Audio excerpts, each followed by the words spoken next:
Olá, sejam todos muito bem-vindos e bem-vindas ao Sinapse ICL deste dia 7 de setembro de 2023.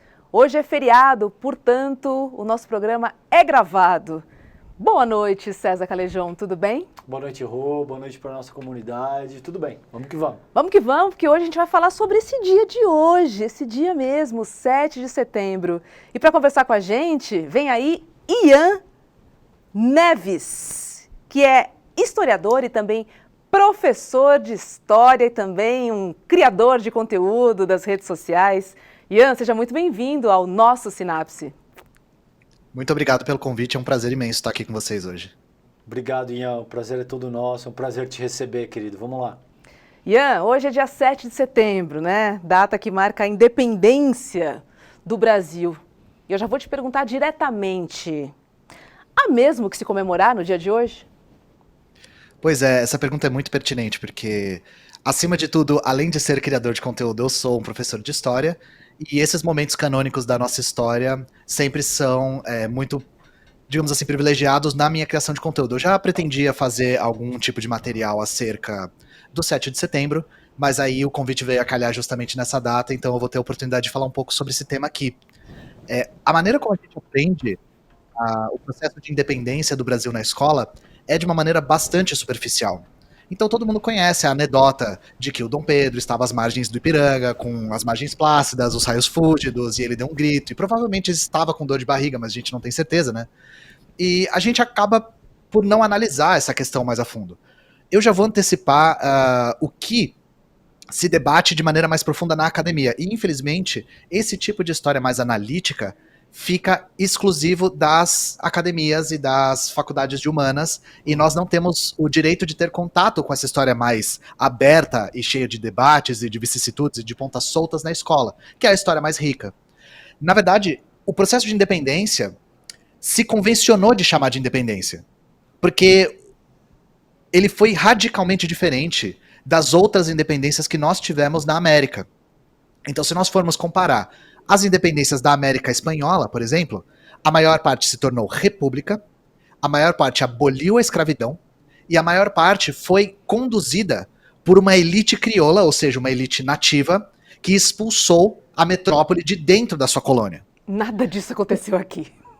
Exato, o caso do Brasil é muito particular, porque aqui nós permanecemos sendo uma monarquia, com um rei português, permanecemos sendo um país majoritariamente agroexportador, latifundiário, monocultor, baseado na mão de obra escrava, e, acima de tudo, também, uma coisa que diferencia a América Espanhola da América Portuguesa é que o Brasil permaneceu sendo um território mais ou menos unificado. Claro que não foi na independência que isso aconteceu, a unificação ia ser forçada com a fundação da Guarda Nacional, mas, de uma certa forma, o projeto de tornar o Brasil um país unificado foi bem sucedido, mesmo que tenha sido com muita violência. E aí o que eu queria salientar aqui é, por quê? Porque é uma das perguntas mais comuns. Por que o Brasil é tão diferente? O que aconteceu aqui que fez o Brasil ser tão diferente? Então eu acho que é importante a gente recapitular um pouco para levantar os debates. E assim, um relato pessoal, quando eu entrei na faculdade de História, eu acreditava que tinha pontos na história que eram pacíficos, que eram encerrados, que o debate já estava encerrado. E depois, qualquer aluno consegue descobrir rapidamente que o difícil é encontrar um ponto que seja pacífico. E aí você imagina que um ponto como a independência do Brasil seja mais do que pacificado entre historiadores, mas isso não é verdade. O debate ainda está muito em aberto, falta muita pesquisa. Outra ilusão que a gente tem é de que já se pesquisou tudo que tem para se pesquisar na história. Isso não é verdade. Nada muda mais que a história, gente. E o debate acerca do 7 de setembro ainda está muito aberto, sobretudo porque esses eventos canônicos, que são marcantes da fundação do Estado-nação brasileiro, foram, digamos assim, sequestrados pela extrema-direita para tocar o seu projeto político. Então esse debate voltou à tona de uma maneira muito polarizada. E aí eu queria trazer ele de volta para análise crítica. Então, se vocês me permitem, fazendo um panorama geral aqui do que acarretou no que nós convencionamos de chamar de independência. Como todo mundo sabe, o Brasil foi uma colônia portuguesa, e isso se deu no contexto das expansões ultramarinas que a Europa estava empreendendo nessa época. Esse empreendimento se deu em decorrência da aliança entre uma burguesia mercantil e os estados absolutistas. Então, a gente conhece a história de Portugal, da Espanha, mesmo da França, mesmo do Reino Unido. O que acontece é que por volta do século XVIII, esse modelo começa a entrar em crise, que nós chamamos de crise do antigo regime, crise do absolutismo. O capitalismo estava começando a se formar, principalmente na Inglaterra, o modo de produção estava se transformando e os antigos laços feudais, que eram laços de sangue, laços de herança, começaram a se tornar obsoletos. O direito feudal começou a ficar obsoleto. E aí se buscou, por parte desses capitalistas que estavam ganhando muito poder político na Europa, a abertura de novos mercados, porque a lógica produtiva do capitalismo é a circulação da mercadoria. E para a mercadoria circular, nós precisamos ter um mercado consumidor. Ora, na América, muito da mão de obra era escravizada. Escravo não ganha salário. Se o escravo não ganha salário, ele não é consumidor e a mercadoria não consegue circular. Então havia um interesse das elites capitalistas de tornar a população nas Américas um mercado consumidor em potencial. E o caso do Brasil é muito específico, porque nessa troca de modo de produção, na gestação do capitalismo, na gênese da indústria, Portugal se encontrava muito atrasado. Então, Portugal não se modernizou, não buscou se modernizar, e isso se refletiu no nosso território, na colônia portuguesa. Porque a colônia portuguesa, como eu falei mais cedo, era latifundiária, monocultora, agroexportadora, com mão de obra escrava. Então, quando a gente vê esses movimentos precoces que buscavam alguma forma de emancipação, como a Inconfidência Mineira, a Conjuração Baiana, a Conjuração do Rio de Janeiro, todas elas não tiveram a capacidade de se tornar um movimento de massas que conduzisse uma independência. A única que demandava o fim da escravidão era a mais popular de todas e a mais influenciada pelo Haiti, que foi a Conjuração Baiana. A Conjuração Baiana tinha muita influência do haitianismo, que era um fantasma que estava pairando sobre as Américas, porque o Haiti tinha feito uma revolução que tinha emancipado os escravizados pela sua própria força e tinha abolido as diferenças entre raças na legislação. Claro que as diferenças entre raças continuam na cultura da sociedade, isso não é uma coisa que se abole por decreto, mas mesmo assim foi a primeira nação a abolir a diferença entre raças. Então isso dava muito medo para as elites escravistas. E esses movimentos eram muito reprimidos. Mas aí, se eu disse que nenhum desses movimentos conseguiu ter o respaldo suficiente para fazer uma independência, então por que a gente teve uma independência? Bom, primeiro que nossa independência foi bem tardia, né? 1822 demorou bastante para nossa independência chegar. E ela foi feita sob circunstâncias que não se repetiram em nenhuma outra colônia. O primeiro marco importante da independência é o ano de 1808. O exército napoleônico invade Portugal e a família real transfere a corte para o Rio de Janeiro. Então a capital do reino se torna a colônia, o que é uma coisa que, assim, a gente não dá o devido valor pro quão único isso é na história. É a mesma coisa que a França falasse assim, agora a capital do reino da França é Porto Príncipe no Haiti, na época que o Haiti era colônia. É uma coisa muito única. Então, o exército napoleônico invade Portugal, a família real vem, e a gente pensa que a família real é assim, o Dom João VI, a Dona Maria e a Carlota Joaquina e mais algumas pessoas. Gente, vieram entre 10 e 15 mil pessoas. Transferiram todo o aparato burocrático para cá. Foi muita gente, isso tem um impacto muito profundo. E aí, com o auxílio da Inglaterra para fazer o traslado, e depois com o auxílio da Inglaterra para combater o exército francês, a Inglaterra faz uma exigência. A Inglaterra exige a abertura dos portos no Brasil. E isso é fundamental, esse ponto é importantíssimo. Por quê?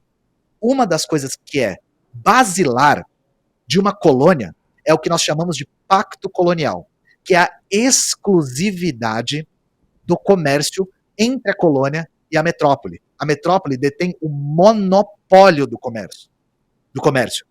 Todas as outras colônias da América tinham rompido com o monopólio mediante a revoluções. O Brasil rompeu com o monopólio feito pela própria coroa portuguesa. Então a própria coroa portuguesa rompeu com um dos principais fatores que fazia uma colônia ser uma colônia, que é a exclusividade do comércio.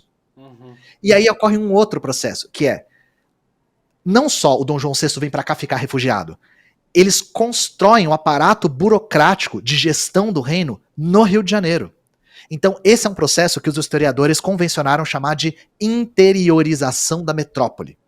A metrópole se entranha dentro da colônia e faz uma espécie de colônia dentro da colônia. Inclusive, as províncias do Sudeste começam a explorar economicamente as províncias do Norte e do Nordeste para construir esse aparato burocrático estatal. Então, nessa época, se abre o Banco do Brasil, nessa época se empreendem várias obras públicas, nessa época, uma imprensa... Oi? Aula de história, muito bom, muito bom. Ian, é o meu forte, vocês me chamaram para falar disso. É isso aí, maravilhoso. Cara, e veja, por que isso é muito bom, só para dar segmento no debate, tudo isso é muito pertinente que você está colocando.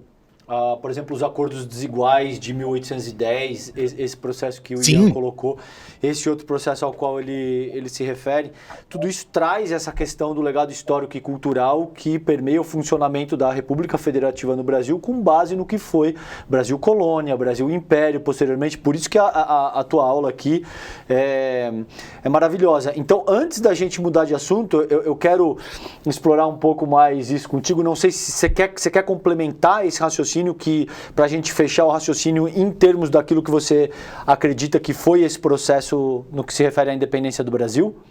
Sim, só para a gente chegar no marco da independência, que é o grito do Ipiranga. Isso que você falou, Cláudio, é importante porque a gente tem, às vezes, a impressão de que a gente estuda história para entender o passado, mas a gente estuda história para entender o presente. Perfeito. E o presente está imbuído de passado. Eu tô falando isso tudo porque isso tudo é evidência de como a gente construiu esse Estado-nação chamado Brasil e dos problemas que nós temos que foram enraizados nesse momento. Então, o fato do Brasil não ter tido uma elite crioula, uma elite de uma burguesia nacional que conseguisse construir um movimento forte o suficiente para se auto-emancipar é muito importante para a maneira como o Brasil configurou a sua economia, a sua política ao longo dos séculos, esses 2 séculos aí que nós tivemos depois da independência. Então nós tivemos a abertura dos portos, nós tivemos os tratados desiguais que você falou com a Inglaterra, que pressionava muito o Reino de Portugal nessa época, e quando as guerras napoleônicas acabam, no lugar de retornar, a família real funda o Reino Unido de Portugal, Brasil e Algarves, que é uma espécie de chancela de, agora, de fato, o Rio de Janeiro será a capital do reino português. Por que isso acontece? Porque com esse enraizamento, uma elite agrária começa a se beneficiar da abertura dos portos, e surge também uma elite burocrática, que começa a se beneficiar da interiorização da metrópole. Então, esse processo todo gesta a nossa independência no sentido de que, quando a guerra acaba, Portugal fica sem corte. Portugal não tinha corte, a corte estava aqui. Lá tem um golpe militar, se formam cortes revolucionárias, e essas cortes exigem o retorno da corte real. Só que eles fazem isso de uma maneira a pressionar o Dom João VI, que era o rei de Portugal nessa época, a jurar uma constituição que acabaria com o absolutismo. Então, Dom João VI é forçado a voltar, ele volta para Portugal, ele jura uma constituição, isso acaba com o absolutismo, vira uma monarquia constitucional, Portugal nessa época. E, porque Portugal estava destruído pela Guerra Napoleônica, Portugal queria recolonizar o Brasil para conseguir financiar a sua reconstrução. Então, as 2 exigências das cortes eram essa, jurar uma nova constituição e recolonizar o Brasil. Só que acontece uma coisa, nós tínhamos uma elite enraizada aqui, e era uma elite que tinha vínculos com a coroa portuguesa. Então vocês entendem essa dinâmica? Nós tivemos um embate entre 2 elites que estavam em torno da coroa portuguesa e que estavam em nações diferentes. A nossa independência é o resultado desse embate que foi vitorioso para a elite que se enraizou no Brasil. Então eu quero que a gente entenda que a nossa independência não foi uma ruptura, ela foi uma manutenção. A exigência das elites que estavam aqui era de fazer a manutenção do que havia sido conquistado em 1808. E aí, por isso que a gente convencionou chamar de independência, porque a pergunta que eu faço é, quem se libertou do quê? Isso foi um processo de manutenção desses privilégios conquistados. E por que a figura do Dom Pedro? Isso aqui é importante também. Por que a figura do Dom Pedro I? Se a gente vê a história mais vulgar, mais sensacionalista e tal, sempre se diz que é porque o Dom Pedro era carismático e tinha muito apelo popular. Gente, a história não é feita por figuras carismáticas. É a mesma coisa que dizer que o Lula ganhou a eleição em 2002 só porque ele era carismático. Isso é ignorando todo o cenário econômico e político do Brasil. Isso é insuficiente. Qual que é a questão? O Dom João VI sabia que a Casa de Bragança estava sendo ameaçada a perder o seu poder absoluto em Portugal. Então eles viram uma maneira de manter o absolutismo e manter a Casa de Bragança viva no Brasil. Qual que foi o pacto? O Dom Pedro I pensou, a gente pode manter a monarquia absolutista viva, mas na colônia, E as elites fizeram um pacto com ele dizendo assim, nós queremos a manutenção do latifúndio e da escravidão. Esse pacto entre a coroa, que agora tinha se tornado Império do Brasil, e essas elites agrárias que tinham se beneficiado da abertura dos portos e do aparato burocrático que tinha sido transferido para o Brasil, resultou no processo que a gente chama de independência, que teve pouquíssima resistência. Primeiro, Portugal não invadiu, porque a Inglaterra intermediou e falou, agora vocês vão pagar só 2 milhões de libras esterlinas como multa e fica elas por elas, assim. O saldo foi esse. E nós tivemos um pouquinho de resistência no Rio de Janeiro e na Bahia, que eram os lugares que mais tinham comerciantes portugueses que se beneficiavam ainda do antigo pacto colonial. Mas fora isso, o poder político estava dado. Grupos que eram favoráveis a uma república foram vencidos, grupos que eram favoráveis a uma monarquia dual, de ter 2 coroas, foram vencidos, e o grupo majoritário, que era o favorável à manutenção dos seus privilégios, foi o vitorioso. E esse é o processo que a gente dá um nome convencionalmente de independência. E aí, passando para o que você perguntou, Calejão, a grande questão é, e daí? E daí? O que isso tem a ver com o cenário político contemporâneo? Bom, para nós historiadores tem tudo a ver. E aí eu queria não monopolizar aqui o debate, queria já passar para vocês para ver como que a gente conduz essa questão, porque tem muitas coisas que a gente pode falar a respeito das consequências desse processo ter sido como foi. Uhum. Ótimo, ótimo. Não, e eu acho que isso é extremamente pertinente, porque daí já vem, aí começa desde da cabanagem, por exemplo, a cabanagem acontece entre 1825 e 1830, e o Estado, quando a gente fala, por exemplo, num Estado violento e que promove o extermínio desses grupos, isso tem origem com base nisso que o Ian está colocando aí, nessa ocasião e com todo essa explicação inicial que ele fez. Ian, eu quero explorar um pouco contigo também. É óbvio, a gente não vai, já te adianto, a gente não vai conseguir explorar tudo que a gente quer contigo, porque a gente precisaria de horas e horas de programa. Tudo bem. Então eu vou ter que sintetizar um pouco para dar conta de explorar os temas centrais que a gente quer abordar contigo. E eu gosto muito, eu já te disse isso em outras ocasiões na internet, da tua didática. Eu acho que você explica os temas de forma bastante objetiva, de forma bastante eficaz, e principalmente nesse momento, durante os anos do bolsonarismo, eu digo, a gente teve a extrema-direita utilizando essa questão do comunismo, né? Que o comunismo seria um fantasma, principalmente confundindo, ou por ignorância ou por deliberação, o que diz respeito à propriedade privada e à propriedade privada dos meios fundamentais de produção, confundindo conceitos básicos. Eu vi, por exemplo, outro dia, um debate do Elias Jabor, que é um amigo meu, com uma outra influenciadora de direita, que eu não vou citar o nome aqui, no qual ela confunde deliberadamente um conceito de Marx sobre mais-valia relativa para avançar as próprias ideias dela, e o Elias dá uma resposta maravilhosa, assim como o Ian procura fazer na internet, né? Conta como é que foi, cara, pra gente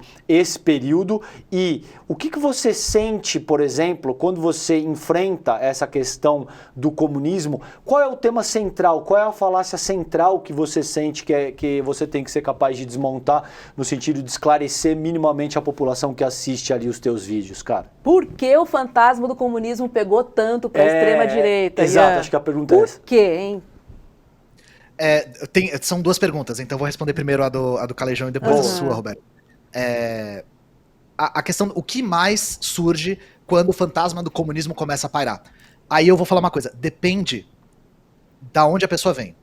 Então, se for uma pessoa da classe trabalhadora, às vezes rola a ilusão de que o comunismo deseja mais Estado. E muitas vezes, para membros da classe trabalhadora que são evangélicos, o espantalho que se usa muito é o mesmo espantalho que se usou por muito tempo acerca do PT, que é o combate da esquerda contra as religiões. De que a União Soviética era um Estado ateu, de que Marx era satanista, de que vai se quebrar e destruir igrejas. E isso é um espantalho muito bizarro, porque é aquela coisa de inverter o ônus da prova. Uhum. Isso não acontece e não aconteceu. Então é aquela coisa de me prova que isso não aconteceu. Uhum. Mas claro, por que isso pega tanto? Porque nós tivemos décadas a fio de propaganda hiperfinanciada pelo Império Estadunidense, que penetrou com muita força no Brasil, sobretudo através dos think tanks, por exemplo, o Complexo IPES e BAD, que foram fundamentais para o golpe militar no Brasil, e que publicavam material audiovisual, material por escrito, currículos escolares, todos com esse viés radicalmente anticomunista. Então isso ficou enraizado no Brasil por um projeto que durou muito tempo. A extrema-direita contemporânea consegue usufruir desse legado de espantalhos, de medo, de cultura, essa coisa que se imbuiu na nossa superestrutura, para conseguir tocar o seu projeto a partir do que ela mais sabe utilizar, que é o medo. A extrema-direita usa muito o medo para mover as pessoas. Medo de perder o pouco que você tem, medo de perder o seu espaço no mundo, medo do mundo ser conquistado por algo que você não compreende. E nós da esquerda, nós não queremos fomentar o medo. A gente quer apresentar um projeto emancipatório. Então vocês veem, a extrema-direita, sobretudo a extrema-direita que ainda está vinculada com o Bolsonaro, só faz a manutenção da sua própria popularidade através de discursos histriônicos. Sim. Então eu detesto dar esse tipo de exemplo, mas o ataque é a comunidade trans. Sim. Que é também colocando medo nas pessoas acerca de uma configuração abstrata de família nuclear, e de família correta, e de família cristã. Isso tudo é um medo que gera a manutenção da imagem dessas pessoas. Então, depende de qual... Eu não queria usar a palavra classe social para não confundir o conceito com o conceito marxiano, né? Mas depende de qual classe social a pessoa está vindo. Se é uma pessoa pobre, da classe trabalhadora, de periferia, os medos são alguns. Muitas vezes é alicerçado nesse tipo de medo. Medo envolvendo a igreja e medo envolvendo a família. Se são pessoas de classe média, aí elas já vêm com espantalhos distintos, que é: o comunismo matou 50 trilhões de pessoas, o comunismo gera autoritarismo e falta de liberdade, o comunismo, e essa eu acho a mais interessante, o comunismo, as pessoas só são comunistas porque elas não querem trabalhar e querem que o Estado dê tudo pra elas. Elas são preguiçosas e querem mamata. Essa eu acho fantástica porque ela parte de uma dissonância cognitiva. O que faz com que essas pessoas acreditem que quem ganha alguma coisa, algum benefício, algum auxílio do Estado está usufruindo da mamata, e a pessoa que nasceu bilionária não está usufruindo de mamata. Essa dissonância cognitiva é muito louca, porque o problema não reside nas pessoas que são herdeiras e que nunca tiveram que trabalhar um dia na vida. Sim. E que vivem de renda, e que provavelmente os seus descendentes vão viver de renda. Isso não é mamata. Mamata é a pessoa que mal tem como se alimentar e recebe algum tipo de auxílio do governo. Sim. Fora dizer que os comunistas querem a extinção do Estado. Então, sequer é essa ideia de nós todos queremos que o Estado dê coisas para as pessoas. Mas, enfim. E se vem das pessoas que são pequeno-burgueses, ou até proprietários, aí a questão vai mais para essas questões de: mas como que eu ficaria? Eu poderia ter o meu empreendimento aqui? Eu poderia ter a minha empresa, a minha loja? Eu poderia ter propriedade o meu privada, negócio, né? Então, os receios vêm muito mais desse. E, sinceramente, a resposta mais correta para isso, claro que depende da circunstância, mas a resposta mais correta é: isso não é sobre você. Não é sobre você. Não é sobre os seus gostos, seus interesses. Não é sobre isso. É sobre a gente transformar a estrutura de uma sociedade que permite que nós tenhamos metade da população em insegurança alimentar. É sobre isso. A gente está pensando nesse tipo de estrutura. E não nas necessidades individuais da pequena burguesia que quer tocar os seus negócios sem ser incomodada. E que muitas vezes é mais vítima desse sistema do que usuária desse sistema, né? Mas não percebe isso porque não tem essa consciência de classe. Qual que era a sua pergunta, Roberto? Eu me perdi na resposta agora. Por que pegou tanto esse fantasma do comunismo nas pessoas? Porque justamente é um assunto de qualquer rodinha, né, Ian? Qualquer rodinha que você tenha um embate com alguém, né? Enfim, algum bolsonarista ou alguém que defenda ali a extrema-direita, esse é o texto, né? E geralmente são de pessoas que não dominam o mínimo do tema. E eu não acho isso... eu não gosto de taxar essas pessoas como incompetentes, no máximo ignorantes no sentido de não conhecer mesmo. Sim. Porque a gente não tem contato com o comunismo, como ele é, de fato, porque corre o risco das pessoas se identificarem e descobrirem que é uma ideologia pautada pela emancipação da classe trabalhadora que compõe a maior parte da população. Mas acho que eu já respondi tangencialmente a pergunta, porque eu acredito de verdade que o anticomunismo se enraizou no Brasil, sobretudo a partir do macartismo e a partir Aliança para o Progresso, que foi o programa dos Estados Unidos para fomentar esses think tanks na América Latina e transmitir essa propaganda que ficou muito imbuída na cabeça das pessoas, principalmente das gerações passadas. Eu acredito que seja isso. E veja que curioso, a gente começou falando como o desenvolvimento humano é histórico e cultural, quando o Ian te diz que a gente não estuda história única e exclusivamente para entender o passado, sobretudo para refletir acerca de como a gente está constituído no presente e para onde possivelmente a gente está olhando no futuro. Para a superação do presente, exatamente. Exato. Se você olhar toda a nossa Constituição ao longo do século XX, o que foi, por exemplo, o começo do Estado Novo, eu não vou conseguir explicar isso aqui por efeito de tempo e porque a gente quer ouvir o Ian. Mas pesquisem, por exemplo, o que foi o Plano Cohen em 1937. Pesquisem o que foi a Carta Brandi na década de 50. Pesquisem como a ditadura militar utiliza essa criminalização do comunismo, etc. e tal, em 64. Então, isso vem sendo adotado histórica e culturalmente como um ponto de apoio, sobretudo pela direita, que precisa dar golpes. E isso começa porque existe uma revolução em 1917 que assusta muito o mundo. Mostra que existem outras possibilidades organizacionais, em termos de dizer, olha, a classe trabalhadora pode se organizar e eventualmente pode sim tocar uma sociedade na qual ela seja proprietária dos meios fundamentais de produção. Isso assusta demais, Rô. Isso assusta demais. Essas diferentes camadas que o Ian muito bem colocou, eu acho que é extremamente pertinente quando você estabelece essa distinção, porque, via de regra, eu também percebo que na esquerda a gente percebe esse outro lado de uma forma muito homogênea. Então, quando o Ian faz essa distinção no sentido de, não é a mesma abordagem que seduz todo mundo de forma homogênea. Existem distinções que pegam determinados tipos de mentalidades. Então, genial, só queria fazer essa contribuição porque eu acho que é pertinente. Nunca é o comunismo de verdade. Nunca se debate quando se fala sobre o medo do comunismo. Só um detalhe a respeito do Plano Cohen. Por que eu não coloquei o marco, por exemplo, na Era Vargas, que o anticomunismo estava muito presente? Porque vamos observar o que aconteceu logo depois da Era Vargas, né? O Plano Cohen não só ele crescia muito em cima do anticomunismo, mas também em cima do antissemitismo. Não é à toa que o nome é Plano Cohen. E, inclusive, um dos ideólogos do Plano Cohen era um integralista, ou seja, o mais perto que nós tivemos do movimento...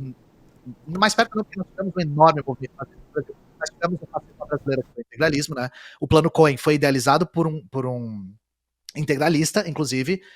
Mas, se a gente for observar, por exemplo, as eleições que sucederam à queda do Vargas, nós tivemos eleições históricas de figuras comunistas. Nós tivemos a eleição do Prestes, nós tivemos a eleição do Marighella, e então o comunismo ele era muito vivo justamente porque se tinha uma clareza muito grande de que a União Soviética tinha vencido a Segunda Guerra Mundial. E por causa de outra figura histórica... E por causa de outra figura histórica, Ian, não sei se você concorda, que foi o Marechal Henrique Lott. O Henrique Lott foi uma figura absolutamente decisiva para que se mantivesse a constitucionalidade naquela ocasião, porque quando Getúlio se mata, você tem Carlos Luz, você tem o Café Filho, o Café Filho menos, mas o Carlos Luz e o Lacerda, toda essa gente querendo de fato dar um golpe em termos muito parecidos com o que a gente tem determinado hoje. Então, toda essa proposição só de fato acontece com esses comunistas ascendendo, porque o Lott, que era um legalista, não era um homem de esquerda, de fato é capaz de manter a determinação ali da República, né? Então acho que esse Mas é aí um ponto eu tô me importante. referindo particularmente do breve período que o PCB foi legalizado. Perfeito. Que aí foi logo depois da queda do Vargas em 45. Perfeito. E nesse período houve uma ascensão bastante assustadora dos movimentos comunistas no mundo, justamente por conta da derrota do fascismo, da vitória por parte da União Soviética e da expansão do bloco socialista. Porque aí por isso que eu não coloquei o marco do anticomunismo aí, porque nesse momento foi um momento de ataque e não de defesa. Boa. Durante a ditadura foi um movimento de defesa. Boa. Nós tivemos os movimentos guerrilheiros e tal, mas aí nós tivemos um revés do qual nós estamos nos recuperando só agora. Os anos 90, depois do fim do bloco soviético, foram anos de defensiva e de retrocesso do nosso campo. Mas agora a gente está em ascensão de novo e a gente está conseguindo conscientizar as pessoas e voltar a fazer um trabalho de base eficiente e voltar a estar no debate público. Tanto que muitas pessoas aqui não tinham ouvido a palavra comunismo antes de 2015, talvez eu esteja sendo generoso, mas o comunismo não estava no debate antes disso, e agora está, novamente. Pois é. Muito bom, querido. Eu queria continuar desmistificando alguns textos que a gente ouve muito por aí, né? Principalmente quando a gente vai ter conversas, né, com amigos que têm um posicionamento diferente do nosso. Como, por exemplo, uma clássica, hein? Agora vem uma clássica. Isso daqui vai virar Venezuela. Essa é clássica. Nossa. Essa é clássica, Ian. E aí eu vou aproveitar que você é um historiador para me contar. Venezuela, de fato, é um país socialista? E já vou emendar. Não seria o socialismo uma utopia, hein? Muito bom. A Venezuela é um dos grandes espantalhos. Agora junto com a Nicarágua e virou um espantalho na boca de pessoas que não sabem apontar a Nicarágua no mapa, o que eu acho fantástico, assim. Mas acerca da Venezuela. A Venezuela é um caso bastante interessante, porque eu já vou antecipar. A Venezuela não é um país socialista, no sentido que nós marxistas atribuímos a palavra socialista. Muito se fala em socialismo bolivariano. O partido do Maduro e o antigo partido do Chávez, né, o partido do qual o Chávez fazia parte, era o Partido Socialista, mas a experiência da Venezuela não é uma experiência socialista no sentido que nós marxistas atribuímos a essa palavra. Por quê? Ela é uma experiência social-democrata. Ela não buscou superar o capitalismo, ela não buscou dar o poder dos meios de produção para a classe trabalhadora. Ela não buscou erradicar a burguesia como classe. Ela não buscou construir a ditadura do proletariado. E ela não buscou isso de maneira ativa. Todas as vezes que nós tivemos avanços da classe trabalhadora, o governo Chávez decidiu retroceder, decidiu dar um passo atrás. Como que isso gesta, né? E por que esse espantalho surge tanto? Nós tivemos no começo dos anos 2000, no final dos anos 90 e no começo dos anos 2000, uma coisa chamada Onda Rosa. A Onda Rosa foi a eleição de diversos governos social-democratas na América Latina, que inclusive englobam a eleição do governo Lula. E por que se chama Onda Rosa? Porque não era uma onda vermelha, não era uma onda comunista, era uma onda rosa. Era de esquerda, mas era branda. O Chávez é o primeiro da Onda Rosa a ser eleito. Ele foi eleito em 1998. E ele é eleito muito em decorrência dos eventos que tinham acontecido depois do Caracaço, que foi uma imensa manifestação que teve em Caracas e que teve muita repressão policial e que teve vários episódios depois de tentativa de golpe de Estado, inclusive pelo próprio Chávez, mas enfim, o Chávez se tornou uma figura popular, se tornou um herói nacional em cima dessa ideia que eles tinham criado do bolivarianismo, que era uma ideia de emancipação nacional e de união latino-americana. Então, estamos falando em termos específicos aqui da Venezuela ainda. O primeiro governo Chávez ele foi bastante brando também no que diz respeito a enfrentamento da classe burguesa. Só que mesmo assim, a visão principal que o Chávez tinha era de nacionalização do petróleo, porque a Venezuela está sentada em cima do maior poço de petróleo do mundo inteiro. Uhum. Então o Chávez pensou, nós temos que nacionalizar o petróleo para fazer uma distribuição de renda e aliviar a pobreza e a miséria no país. Mexendo com a nacionalização do petróleo, o Chávez mexeu com interesses privados, tanto nacionais quanto internacionais. Uhum. E aí que surge os Estados Unidos, que não consegue ver alguém tentando se emancipar na América Latina que já mete o bedelho. Uhum. Nós tivemos reiteradas tentativas de golpe na Venezuela para derrubar o Chávez, justamente para tentar reverter a nacionalização do petróleo. Só que a questão o Chávez tinha muito apoio popular. Então, todas as vezes que tentaram derrubar o Chávez, ele voltou ao poder com apoio das massas e, principalmente, apoio das forças armadas de baixa patente. Não da alta patente, porque a alta patente era muito golpista, mas de baixa patente. Os soldados estavam muito do lado do Chávez, porque o Chávez era um militar, inclusive de baixa patente. Então isso conseguiu reverter todas essas tentativas de golpe e o Chávez voltou com muita popularidade. E ele usufruiu dessa popularidade para, sim, fazer um programa de transferência de renda bastante robusto. Só que, dentro do capitalismo, todo projeto que não visa superação do modo de produção capitalista e a erradicação da burguesia como classe tem as suas limitações. Claro, como a Venezuela mexia com interesses econômicos dos Estados Unidos e era uma ameaça regional, a Venezuela começa a ser alvo dos Estados Unidos. Porque a Venezuela também era explicitamente anti-imperialista. O Chávez era anti-imperialista. O Chávez ia para a televisão e denunciava, por exemplo, a guerra do Afeganistão de maneira explícita. Algo que incomodou muito, muito o governo Bush. Então, lembra que eu falei acerca do macartismo, da Aliança para o Progresso, de toda, mesmo da Operação Condor, que eu não cheguei a falar, mas de todo o anticomunismo que foi imbuído na América Latina? os Estados Unidos aproveita que isso estava na mentalidade das pessoas para jogar o espantalho do comunismo em cima da Venezuela. Mesmo ele próprio sabendo que a Venezuela nunca se pautou como uma experiência marxista. Nunca quis construir um partido de vanguarda marxista-leninista, nunca quis colocar o proletariado no poder, e todas as vezes que ela teve a oportunidade de fazer isso, ela não o fez. Né? Mas mesmo assim continuava mexendo com interesses tanto geopolíticos quanto econômicos. A grande crise da Venezuela surge quando o Chávez morre, nós temos a eleição super apertada, o Maduro vence, e aí é impressionante.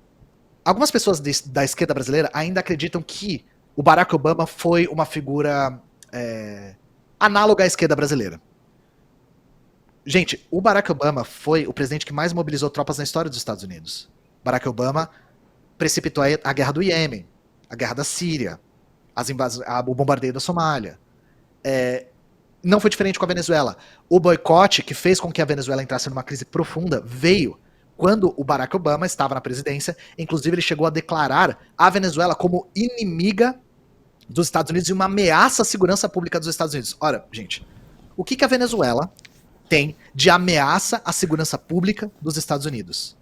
E aí, os Estados Unidos aprovam um documento que é acerca eu não lembro o nome do documento, mas era acerca dos direitos humanos na Venezuela.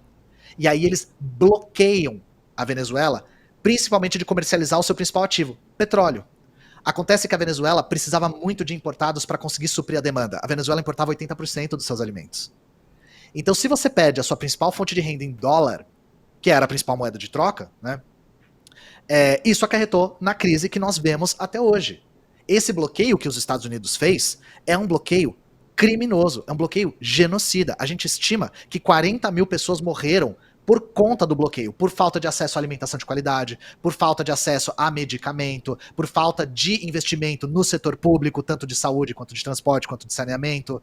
Então, gente, o que é isso senão uma mortandade intencional, planejada, para boicotar um governo e para massacrar uma população? Ótimo. Agora a gente está tendo um pequeno alívio nisso por conta da guerra da Ucrânia, que fez com que o fornecimento de petróleo e combustíveis ficasse interrompido e os Estados Unidos voltassem a negociar com a Venezuela, que, novamente, está sentada no maior poço de petróleo do mundo e é petróleo de altíssima qualidade. Então, enfim, eu dei esse panorama todo da Venezuela para as pessoas entenderem com um pouco mais de profundidade da onde vem o antagonismo dos Estados Unidos à Venezuela e por que a Venezuela nunca teve um projeto socialista no que diz respeito ao vocabulário marxista.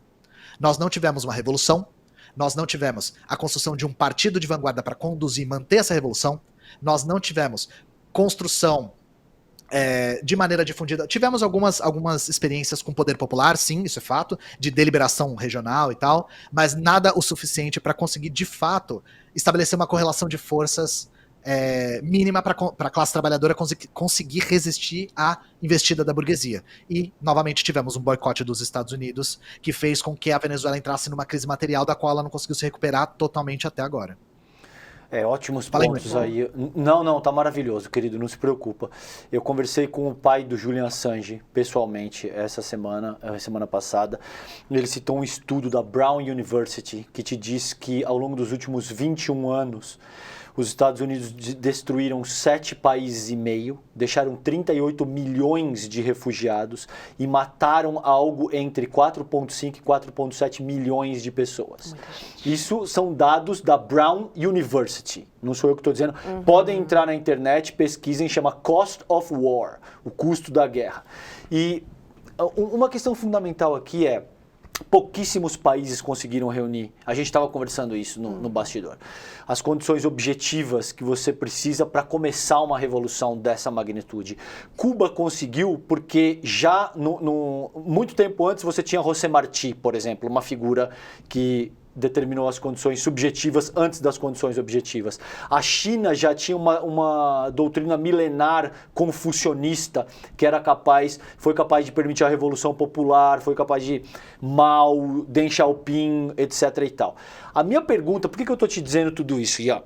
Muitas vezes dentro da própria esquerda, eu estava conversando com o João Carvalho, que eu sei que é um amigo teu e é um cara que você respeita muito, e ele disse o seguinte, cara, A gente não atrai as pessoas com fel, a gente atrai as pessoas com mel.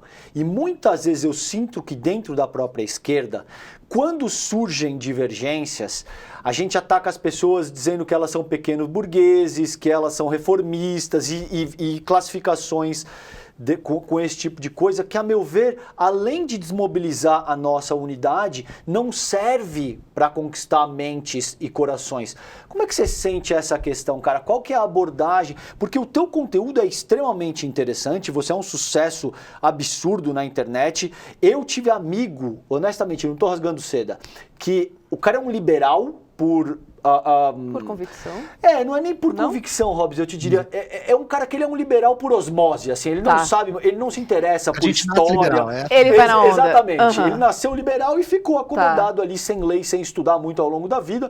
É um cara que vive de juros, que tem ali uma grana, nunca se preocupou muito com isso. E chegou aí pra mim e falou: você conhece o Ian tava cabeludo ainda. Você conhece esse garoto aqui, o Ian Neves? Eu falei: conheço o trabalho dele. Pô, ele é muito bom, porque na época eu tinha falado: vai estudar, cara. Vai estudar Marx, Engels, Gramsci, vai ler esse tipo de coisa. E aí ele chegou no teu conteúdo, entendeu? E achou muito bom, e achou muito didático. Então como é que qual a tua consideração acerca disso? Atrair as pessoas com esse tipo de conteúdo que você organiza, cara?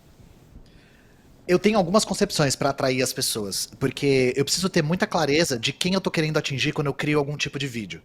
Então, um tipo de vídeo que é muito, é muito a minha zona de conforto, é formar melhor novos militantes. Então, são pessoas que já se identificam com o comunismo, mas querem atuar, querem muito pôr o pé na lama, querem fazer trabalho de base, querem realmente se enfiar na militância. E o primeiro receio que a gente identifica com novos militantes, e isso tem muito a ver com o histórico do comunismo no Brasil, é a seguinte frase: eu quero militar, mas eu sinto que eu não tenho leitura ainda o suficiente. Eu sinto que eu não tenho aporte teórico. Gente, eu queria dar um recado aqui generalizado. Não se boicotem dessa maneira. A melhor coisa que você pode oferecer para qualquer partido, qualquer organização, qualquer coletivo, qualquer sindicato é a sua disposição. Não fica achando que você tem que ter pós-doutorado em Marx no original para conseguir militar. Isso não é verdade. Só que eu entendo de onde vem isso. O comunismo no Brasil, por muito tempo, ficou relegado à academia. Os comunistas, por muitas vezes, foram encastelados. Isso. E criaram essa ilusão de que o comunismo era coisa de debate de acadêmico, coisa de debate de faculdade de humanas. Só que comunismo é prática, é praxis, é a união da teoria com a prática, mas é sobretudo prática. Você vai aprender sobre comunismo na prática, com seus camaradas, estando junto, observando, aprendendo pelo exemplo. Se o seu coração está no lugar certo, se você sente o desejo de se movimentar e de fazer alguma coisa a respeito, vá, não se boicote. Imagina se a direita tivesse feito isso. Vocês acreditam que a direita para e pensa: eu não tenho leitura suficiente de Mises para ser um ativista? Exato. Gente, a galera da direita só vai. Os caras só vão. E eles falam cada besteira, a gente tem que parar de se boicotar. E parar de achar que a gente é menor do que a gente é. Esse é o primeiro recado que eu dou de verdade, assim. Agora, eu faço um conteúdo também que repercute bastante, que é armando as pessoas com argumentos comuns. Então, justamente o que você me perguntou, Roberta, acerca da Venezuela, eu tenho um vídeo de 1h30 só sobre o porquê a Venezuela não é socialista. Porque eu sei que isso é um espantalho muito comum entre a direita, e que as pessoas ouvem nós marxistas falando não é socialista, mas a gente nunca explica direito o porquê. Exatamente. Então eu quis explicar o porquê para armar as pessoas com esse argumento, para elas compreenderem com mais profundidade isso. Outra coisa, você falou acerca de condições, Calejão, acerca de... A China tinha um histórico já, inclusive o histórico do nacionalismo do Sun Yat-sen, que era muito revolucionário na época. O José Martí é um excelente exemplo, inclusive o José Martí é mais reverenciado que o Che Guevara, até na própria Cuba. E o que eu quero demonstrar também é que essa ideia de que o brasileiro é uma fraude, é pacífico, é pilantra, é malandro, é golpista, e que conformado... dá um jeitinho pra tudo. Exato, dessa coisa do jeitinho, mas é pior que isso. Eu até conversei sobre isso com a galera da comunidade esses dias. Vocês lembram da época que se mostrava muito o filme Carlota Joaquina na escola? Eu lembro. Era um filme que os professores de história costumavam passar. Quando a gente entrava na sala de aula e via aquele videocassete, a gente já ficava feliz, assim. Porque sabia que a aula ia ser filme. E era geralmente Carlota Joaquina. Só que se a gente for analisar mais de perto, o Carlota Joaquina é um filme que ele traz uma tese. Que é uma tese muito comum entre a extrema-direita. que é de que o Brasil é uma fraude porque para cá só vieram pessoas pilantras, burras, incompetentes, malandras, preguiçosas, e que o Brasil nunca poderia ter dado certo porque o Brasil não teve os alicerces morais bem estabelecidos. Diferente, por exemplo, dos Estados Unidos, que tem a ética protestante, que conseguiram, através do esforço e do trabalho e da sua ética, construir uma grande nação. Esse discurso é muito perigoso, gente. Muito perigoso. E ele está muito presente quando a gente debate, inclusive, com a própria classe trabalhadora. Se vocês já conversaram com algum trabalhador acerca dos problemas da vida dele, às vezes a conversa envereda pro lado do Brasil é assim mesmo. Nossa, aqui nada funciona. Ah, você acha que isso aqui ia funcionar aqui? Se fosse aqui, a galera já tava furando fila. Invariavelmente acaba nisso. Você viu, por exemplo, não sei se vocês viram uma fala do Sicupira, que circulou na internet inteira, o bilionário que deu o golpe da Americanas, falando exatamente isso que o Ian está colocando. Que no Brasil, que ele falou? Não vi. Ele diz, isso aqui não vai virar os Estados Unidos, porque o Brasil é a terra do jeitinho, o Brasil é a terra do cara acomodado, é do vagabundo. Não nesses termos, mas... E dos bilionários fraudulentos também, né? Bom, eu nem vou dizer nada para evitar o processo, que meu advogado não me permite. Mas assim, um cara que fraudou em 50 bilhões, a maior fraude do capitalismo brasileiro, dando aula de moralismo barato para as pessoas, é inacreditável. Então esse teu ponto é super pertinente, Ian, perdão. Isso repercute. Isso repercute, a gente vê... Porque o bolsonarismo trouxe uma figura muito interessante, que é o patriota que odeia o próprio país. O cara usa a bandeira do Brasil, usa verde e amarelo, canta o hino da bandeira, reza pro pneu, mas odeia o Brasil. E odeia o brasileiro.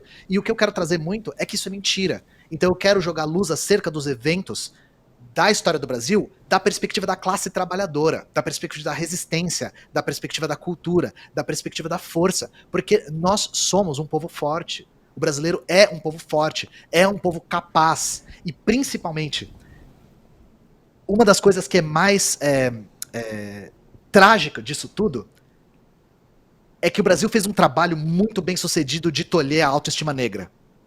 Muito bem sucedido, sabe? Então, eu tento trazer esses eventos para conseguir jogar um pouco de luz, porque, por exemplo, um dos meus vídeos mais assistidos e que recebeu mais feedback positivo foi sobre a Revolução do Haiti. Justamente porque as pessoas que viveram num país escravocrata, que nem o Brasil, viram que no mesmo continente aconteceu uma revolução feita pelas mãos dos próprios escravizados.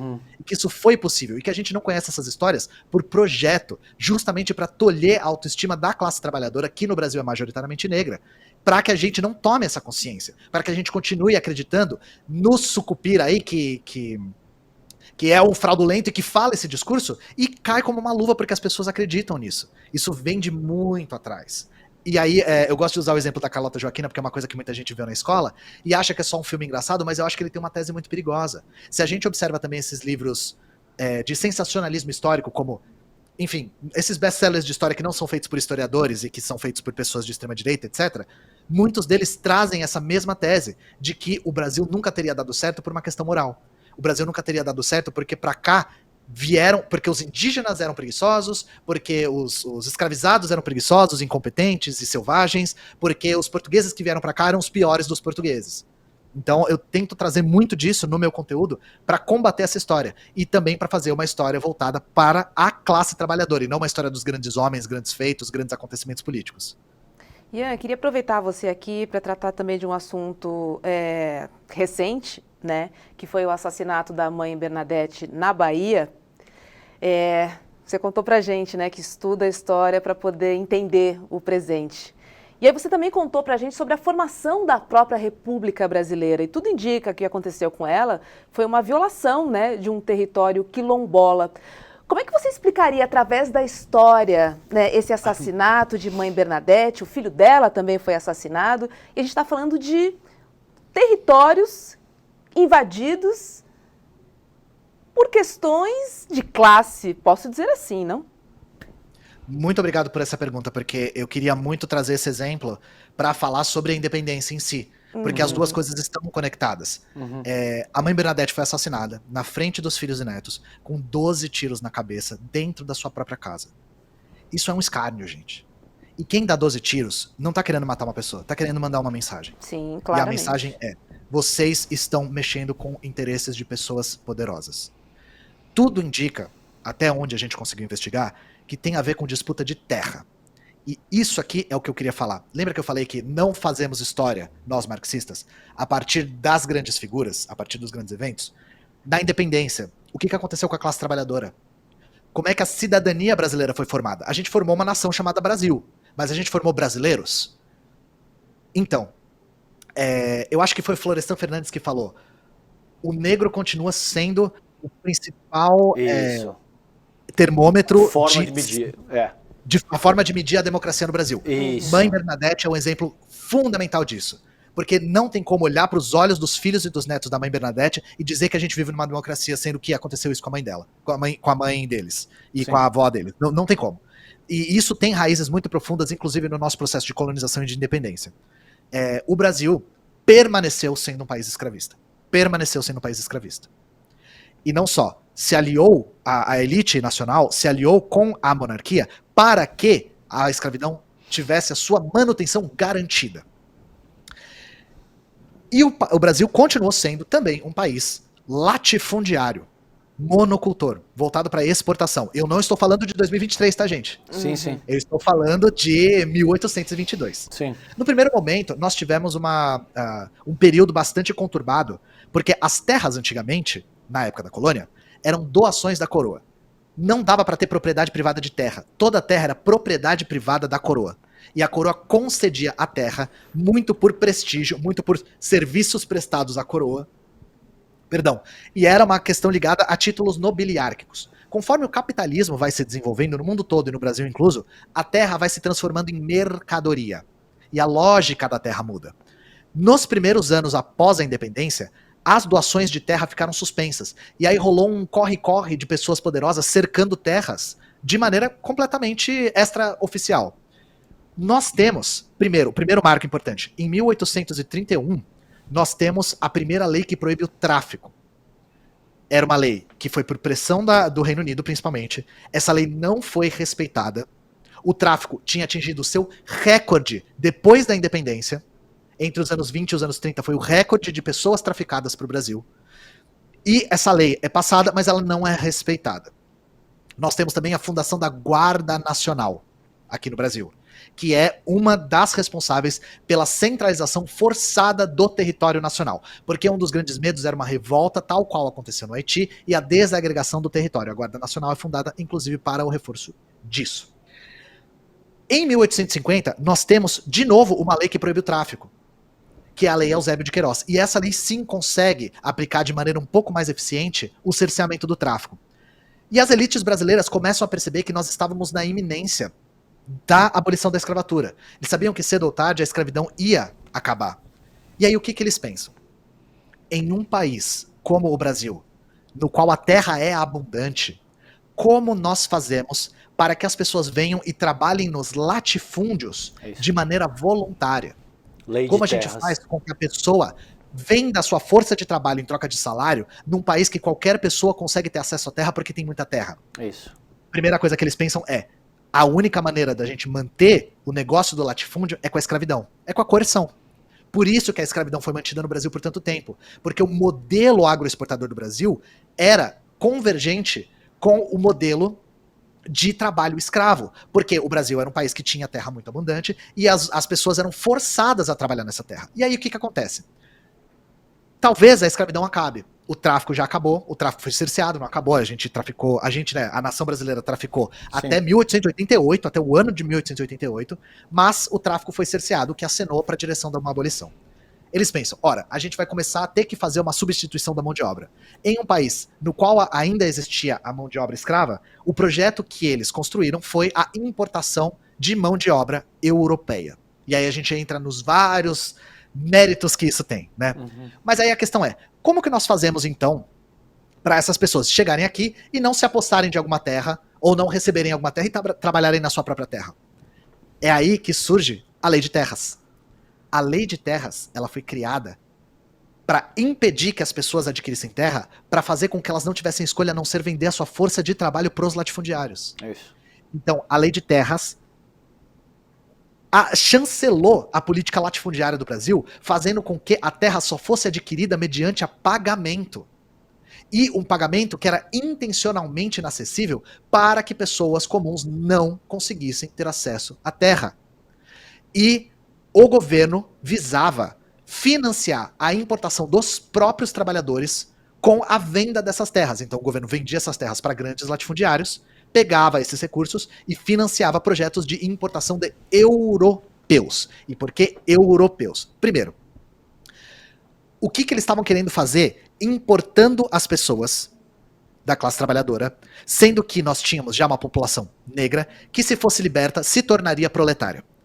O que eles pensam? O Brasil é um país grande.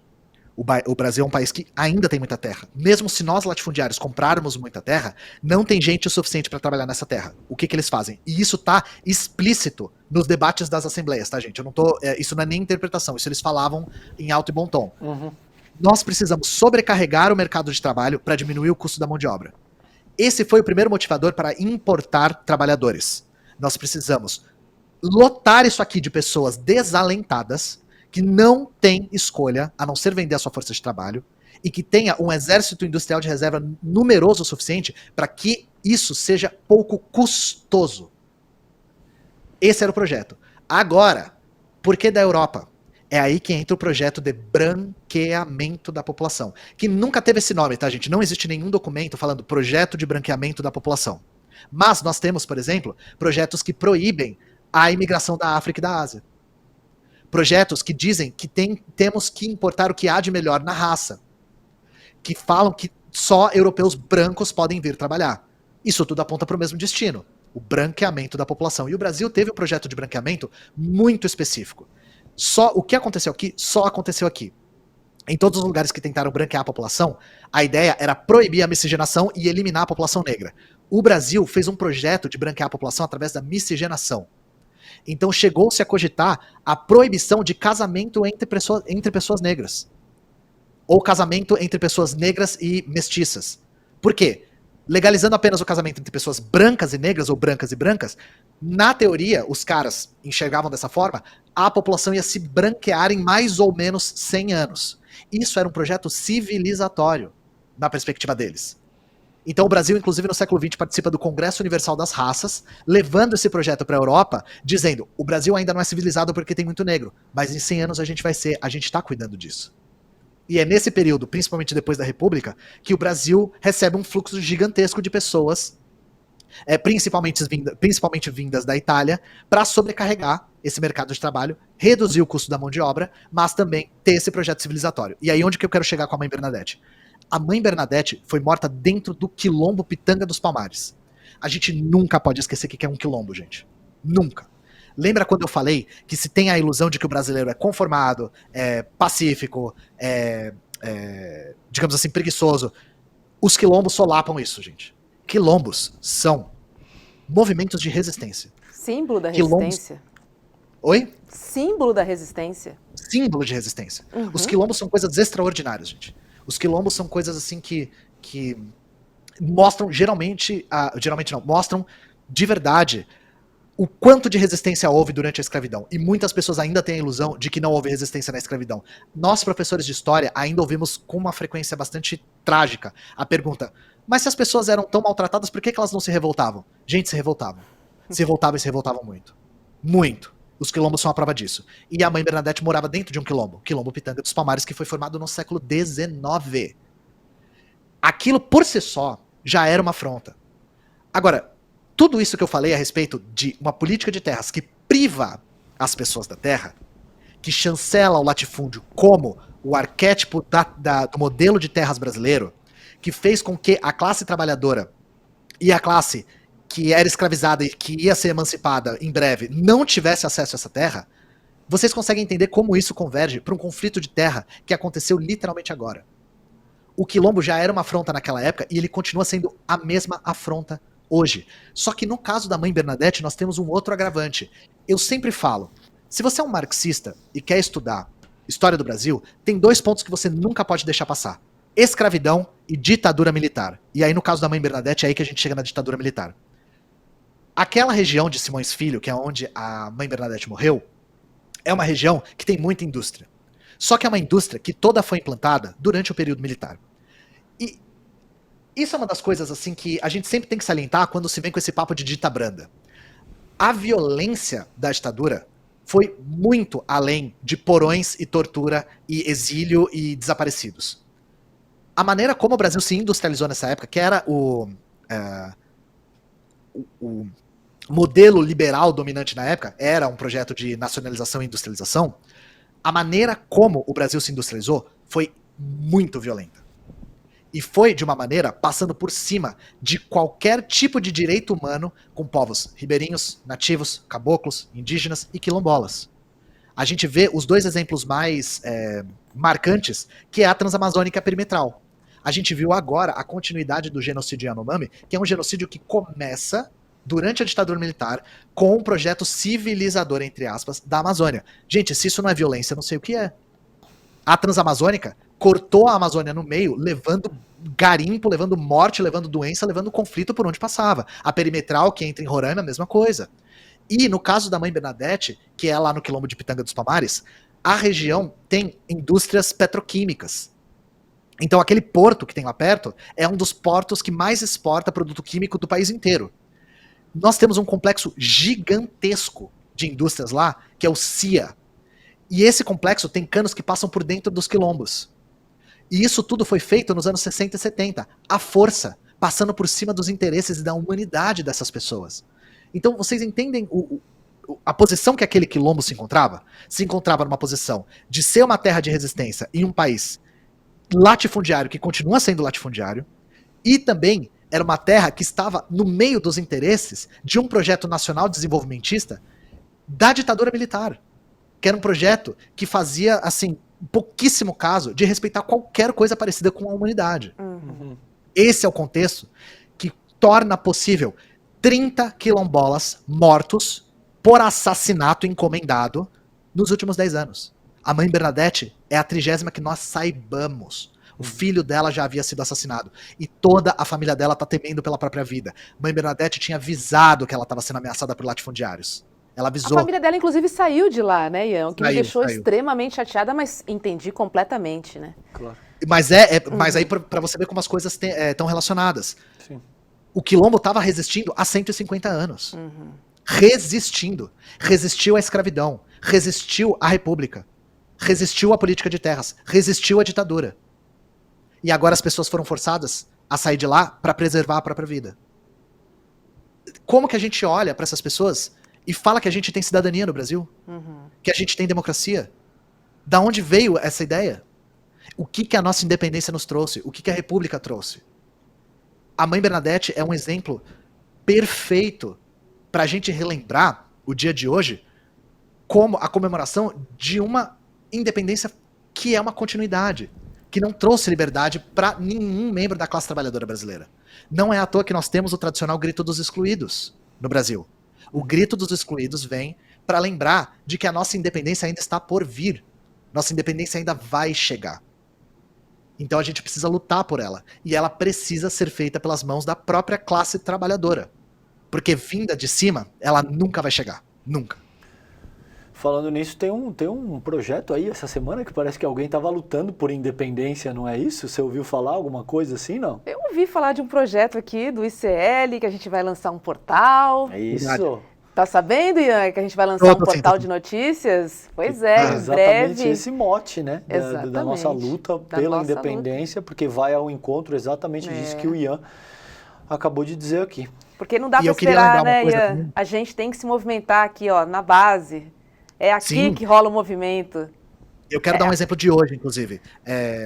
Hoje, agora, dia 5, porque nós estamos gravando no dia 5, está tendo uma manifestação na cidade de São Paulo contra as privatizações da Sabesp e da CPTM. As privatizações, gente, são a prova viva de que nós vivemos na ditadura da burguesia. A maior parte da população ainda é contrária às privatizações, mesmo com imensa propaganda do governo desde a época do Temer. Perdão. Esse número está diminuindo, mas ainda a população é majoritariamente contra privatizações. Uhum. Se nós somos contra privatizações em nossa maioria, por que elas continuam acontecendo a toque de caixa e numa velocidade recorde? Porque nós vivemos numa ditadura da burguesia. Porque quem toca o projeto político não somos nós. Então é por isso que essa manifestação está acontecendo agora. Porque isso também é mais um elemento que contribui para a construção de um poder popular no Brasil. Porque nós, se dependesse da nossa escolha, nosso patrimônio permaneceria público. Até porque privatização da CPTM, a gente já viu o resultado que deu com a Via Mobilidade, e a privatização da água a gente já viu o resultado que deu tanto no Chile quanto no Rio de Janeiro, com a privatização da SEDAI, que a tarifa subiu. Então, eu queria saudar todas as pessoas que participaram da manifestação, inclusive teria ido se eu não estivesse aqui, mas nós teremos também o Grito dos Excluídos e eu estarei presente, porque a gente tem que reconstruir o movimento de massas nesse país. Muito bom. Ian, dá o seu arroba para a galera, porque eu queria convidar toda a nossa audiência, um assunto que eu queria ter abordado com você, sobre a reforma do ensino médio, que tem tudo a ver com a privatização. Então eu queria convidar a nossa audiência para acompanhar esse vídeo na conta do Ian. Qual é o seu arroba, Ian, no Instagram? Todas as minhas redes são @História Pública. No Instagram, particularmente, é História Pública _, porque já tinha uma pessoa com esse nome. Mas se você procurar História Pública, você vai encontrar. Eu ainda tô de cabelo comprido nas fotos, então já eu tô trocando. E se você quiser entender mais sobre a reforma do ensino médio, eu vou recomendar um vídeo meu e 2 perfis. Eu tenho um vídeo sobre a reforma do ensino médio que eu fiz antes dela ser implementada. Eu leio a lei, mostro para vocês os pontos que são problemáticos dessa lei. E eu queria recomendar o perfil da Pedagolítica, que é camarada militante da Soberana, que é a organização que eu faço parte. Inclusive, ela é educadora e ela fala bastante de educação e do projeto neoliberal de privatização da educação. E eu queria também recomendar o perfil da Suede Carvalho, que é roteirista, trabalha comigo e é militante da Unidade Popular, também educadora popular e também fala muito sobre o tema. Bacana, Ian, ficaria conversando com você dias e dias, nem horas, dias e dias, porque, enfim, é só através da história que a gente entende tudo que está acontecendo hoje. Ela nos ajuda até a ter um pouco mais de paciência, que às vezes a gente perde com a situação que a gente vê aqui no Brasil. Obrigada, foi uma delícia conversar com você. Obrigada pela aula, teacher. Gente, muito obrigado pelo espaço, muito obrigado pela oportunidade de eu falar tanto assim, e obrigado pela oportunidade, sobretudo, de falar um pouco da história do Brasil. Porque às vezes acreditam também que os marxistas se perdem muito na história da União Soviética, da China e de Cuba, mas a gente quer, sobretudo, entender a nossa nação. E é aquela coisa, dor que se entende é uma dor aliviada. A dor que a gente não compreende, ela é sempre mais agravada. E aí, isso que você falou tem tudo a ver, Roberta, com a questão de nós termos mais paciência. Compreendendo de onde o Brasil veio, a gente entende a trajetória que a gente tem que travar para construir uma verdadeira nação emancipada. E assim, eu vou repetir uma coisa que uma grande camarada minha, Vivian Mendes, fala o tempo todo. Se a gente tem muito trabalho, é melhor a gente começar agora. Né? É isso. Verdade. Esse é um ponto central para me despedir, para encerrar minha fala, quando eu te disse que eu não vejo condições subjetivas para uma revolução iminente no país, a despeito de toda a complexidade que esse debate suscita. Sim. E é muito bom, é óbvio que a gente precisa considerar que o povo brasileiro é rico, é corajoso, é diverso. Superar essa visão simplista que diz que aqui nada acontece porque nosso povo seria moralmente inferior.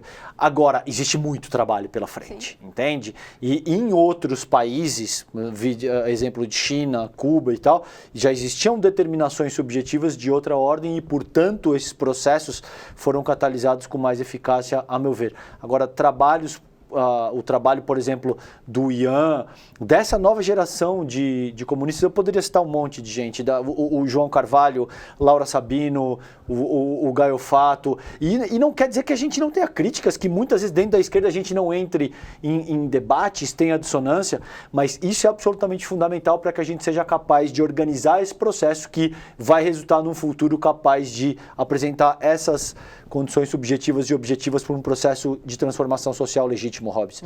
Muito boa a conversa hoje, Ian. Obrigada, Ian. E vamos vencendo nossas lutas diárias, porque a gente sabe que a batalha e a guerra é longa. É longa. Isso também nos dá um alívio. E como eu disse, paciência para entender que a gente vai deixar frutos aí. Ótimo. Isso ponto, é muito bom. É.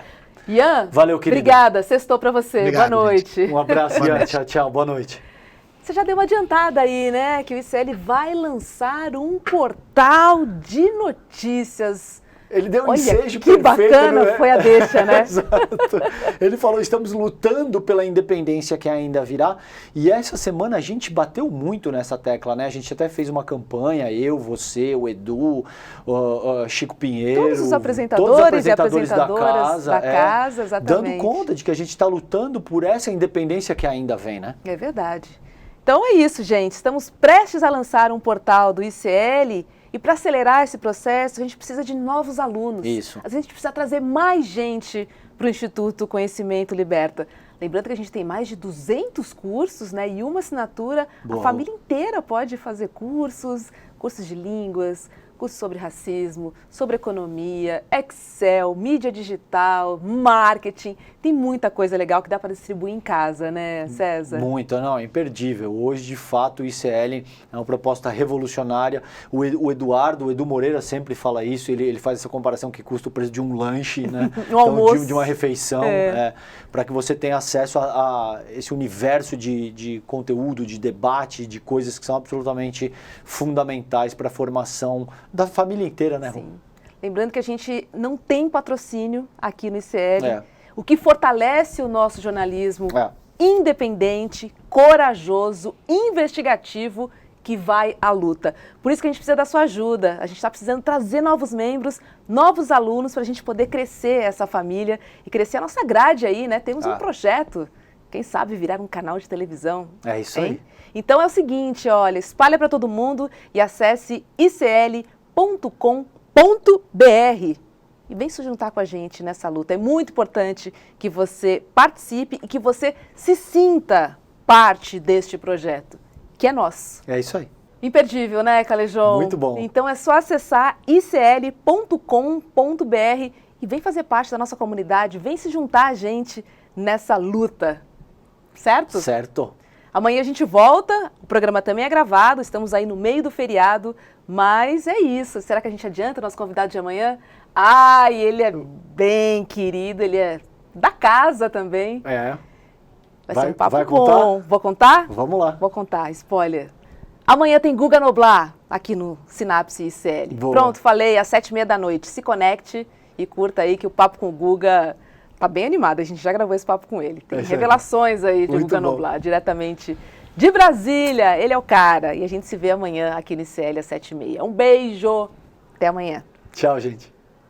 Nos últimos anos, nós vimos emergir no país um pensamento fascistoide, que se traduz no bolsonarismo, que tentou, para manipular as pessoas, usar os nossos símbolos, a bandeira, as cores, as datas nacionais, tudo isso para manipular e deixar atrás de si um rastro enorme de destruição. Esse nacionalismo fake, que alimenta o terrorismo de direita, nada tem a ver com um Brasil independente de verdade. Um país independente se constrói com acesso à informação, com acesso ao conhecimento que liberta. A educação é o primeiro passo para vencermos no Brasil as suas enormes desigualdades. Muita gente se pergunta, mas como que eu posso apoiar o ICL nessa luta por um jornalismo independente se o Instituto Conhecimento Liberta não aceita nem publicidade? Olha, para ajudar, é só vir com a gente. Basta você se tornar um membro da comunidade ICL. Além de contribuir com o jornalismo independente, você vai ter acesso a diversos cursos, são mais de 200, em várias áreas do conhecimento. E atenção, nesta Semana da Independência, se você se tornar membro, se você fizer a sua assinatura, vai ganhar bônus incríveis, mas é só nessa semana, viu? Acesse aí o nosso site, é fácil, icl.com.br. Eu garanto que você não vai se arrepender. Fortaleça esse jornalismo que quer ser de fato independente.